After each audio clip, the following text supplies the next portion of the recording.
નમસ્કાર મિત્રો દેશ અને દુનિયાના સુપરફાસ્ટ સમાચારમાં તમારું સ્વાગત છે। મિત્રો, શાળામાં હવે અખબાર વાંચવું ફરજિયાત। યોગી સરકારે ઉત્તર પ્રદેશની શાળાઓમાં શિક્ષણ સુધારવા માટે નવા નિયમો લાગુ કર્યા છે। હવે તમામ સરકારી અને માધ્યમિક શાળાઓમાં પ્રાર્થના બાદ 10 મિનિટ અખબાર વાંચન અનિવાર્ય બનશે। આ પહેલનો હેતુ બાળકોનું સામાન્ય જ્ઞાન વધારવા, શબ્દ ભંડોળ સુધારવા અને સ્ક્રીન ટાઈમ ઘટાડવાનો રહેલો છે। સરકારી ખર્ચે હિન્દી અને અંગ્રેજી અખબારો અપાશે, જેનાથી વિદ્યાર્થીઓમાં તાર્કિક વિચાર શક્તિ અને દેશ દુનિયાની ઘટનાઓ પ્રત્યે સમજણ વિકસશે। મિત્રો, અન્ય મહત્વના સમાચારની વાત કરીએ તો કાંકરિયામાં ભીડ વધતા તમામ ગેટ બંધ કરવામાં આવ્યા। અમદાવાદના કાંકરિયા કાર્નિવાલના ત્રીજા દિવસે શનિવારે લોકોની ભારે ભીડ ઉમટી પડી। રાત્રે 9:15 વાગ્યા સુધીમાં કાંકરિયા પરિસરમાં 1 લાખથી વધુ લોકો એકત્રિત થતા સુરક્ષાના કારણોસર તમામ 7 ગેટ એન્ટ્રી માટે બંધ કરી દેવામાં આવ્યા। ક્રાઉડ મેનેજમેન્ટ સિસ્ટમ દ્વારા ભીડને નિયંત્રણ કરવા માટે આ નિર્ણય લેવામાં આવ્યો છે। દુર્ઘટના રોકવા માટે હવે અંદરથી લોકો બહાર નીકળ્યા બાદ જ નવા મુલાકાતીઓને પ્રવેશ આપવામાં આવશે।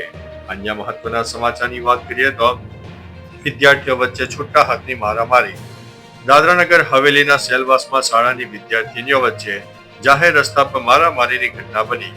યુનિફોર્મ પહેરેલી 6 થી વધુ વિદ્યાર્થીનીઓ કોઈ બાબતે બોલાચાલી બાદ એકબીજાના ચોટલા પકડીને લડતી જોવા મળી।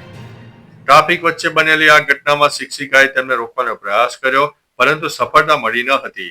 આ ઝઘડાના કારણે અકસ્માતનો ડર પણ સર્જાયો હતો। અન્ય મહત્વના સમાચારની વાત કરીએ તો સામાન્ય જનતા માટે સારા સમાચાર। કેન્દ્રીય રેલવે મંત્રીએ મુસાફરો માટે એક મહત્વપૂર્ણ જાહેરાત કરી છે। ભારતીય રેલવે આગામી 5 વર્ષમાં દેશના મુખ્ય 48 શહેરોમાંથી દોડતી ટ્રેનોની ક્ષમતા બમણી કરવાની યોજના બનાવી રહી છે। આનો મુખ્ય હેતુ મુસાફરોને આરામદાયક મુસાફરી પૂરી પાડવાનો અને વેઇટિંગ લિસ્ટની સમસ્યા ઘટાડવાનો છે। દિલ્હી, મુંબઈ, ચેન્નઈ જેવા મેટ્રો શહેરોમાં ટ્રેનોની સંખ્યા વધારવા પર વધારે ભાર મૂકવામાં આવશે। અન્ય મહત્વના સમાચારની વાત કરીએ તો ઇન્ડિગો સંકટમાં, તપાસ રિપોર્ટ સોંપાયો, ગડબડ ખુલી જવા પામી છે। ઇન્ડિગોની ફ્લાઇટ રદ થવાના મામલે તપાસ સમિતિએ 22 દિવસમાં ડીજીસીએને રિપોર્ટ સોંપ્યો છે। સમીક્ષામાં બહાર આવ્યું છે કે એરલાઇન પાસે ગ્લોબલ સ્ટાન્ડર્ડ કરતા 891 વધુ પાયલટ હોવા છતાં ક્રૂ શેડ્યુલિંગ અને રોસ્ટરિંગમાં ખામીને લીધે મુસાફરોને હાલાકી ભોગવવી પડી હતી। 5000 થી વધુ ફ્લાઇટ રદ થવા પાછળ પાયલોટોની અછત નહીં, પરંતુ સંચાલકીય નિષ્ફળતા મુખ્ય જવાબદાર હોવાનું મનાય છે। અન્ય મહત્વના સમાચારની વાત કરીએ તો ઈપીએફઓ માટે પાસપોર્ટ કેન્દ્રોની જેમ સિંગલ વિન્ડો સુવિધા શરૂ થશે। કેન્દ્રીય મંત્રી મનસુખ માંડવિયાએ ઈપીએફઓ ઓફિસને સિંગલ વિન્ડો સર્વિસ સેન્ટરમાં ફેરવવાની જાહેરાત કરી છે।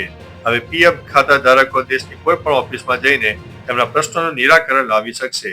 દિલ્હીમાં આ પાયલોટ પ્રોજેક્ટ શરૂ થઈ ચૂક્યો છે। આ ઉપરાંત ટેકનોલોજીમાં નબળા કર્મચારીઓની મદદ માટે ઈપીએફ સુવિધા પ્રોવાઇડરની નિમણૂક કરવામાં આવશે, જેનાથી લાખો કર્મચારીઓને મોટો ફાયદો થશે। અન્ય મહત્વના સમાચારની વાત કરીએ તો ઘરે બેઠા બનાવો ફાર્મર આઈડી। ખેડૂતો માટે એક મહત્વપૂર્ણ અપડેટ આવ્યું છે।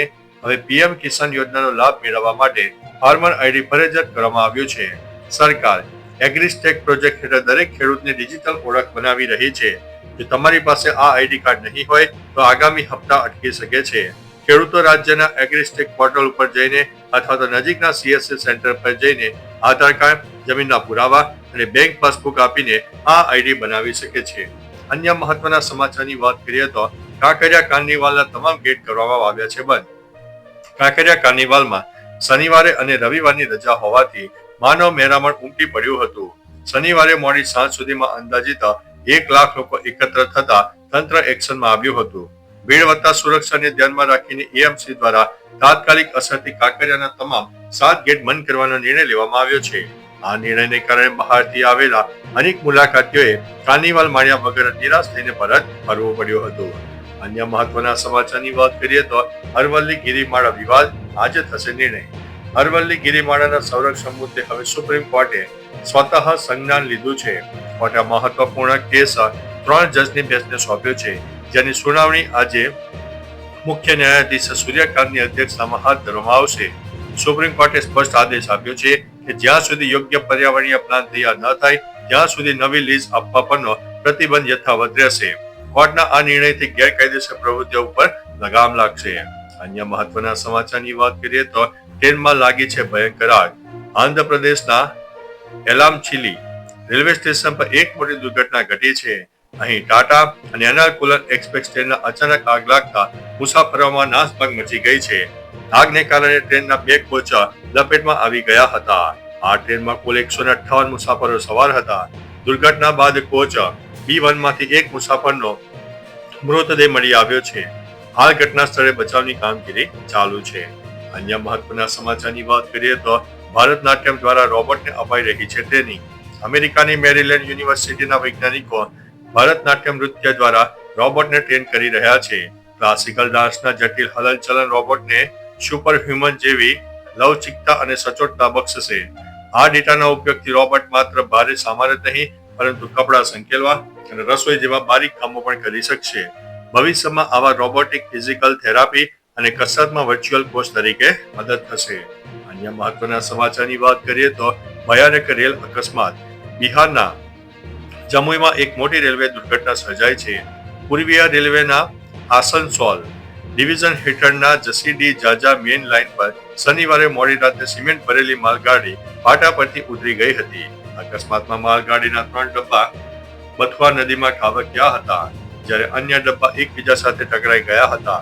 સદનસીબે આ ઘટનામાં કોઈ જાનહાનિ થઈ નથી. અન્ય મહત્વના સમાચારની વાત કરીએ તો પાલનપુરમાં તંત્રની મોટી બેદરકારી સામે આવી છે. પાલનપુર શહેરમાં ગઠામણ પાટિયા પાસે ગટર ખુલ્લી હાલતમાં હોવાથી સ્થાનિકોમાં રોષ છે. અહીં કોઈ ઢાંકણું, બેરિકેડિંગ કે ચેતવણી બોર્ડ નથી, જેથી અકસ્માતનું જોખમ વધી ગયું છે. વડોદરાના માંજલપુરમાં તાજેતરમાં જ ખુલ્લી ગટરને કારણે એક યુવકનો જીવ ગયો છે. તેવી દુર્ઘટના પાલનપુરમાં સર્જાવાની ભીતિ પણ સેવાઈ રહી છે. તંત્રની ઘોર બેદરકારી સામે લોકોમાં રોષ છે અને તાત્કાલિક સુરક્ષા પગલાં લેવાની માંગ ઉઠી છે. તો ચાલો મિત્રો, ફરીથી દેશ અને દુનિયાના સુપરફાસ્ટ સમાચાર લઈને મળતા રહીશો. ત્યાં સુધી અમને રજા આપશો. નમસ્તે.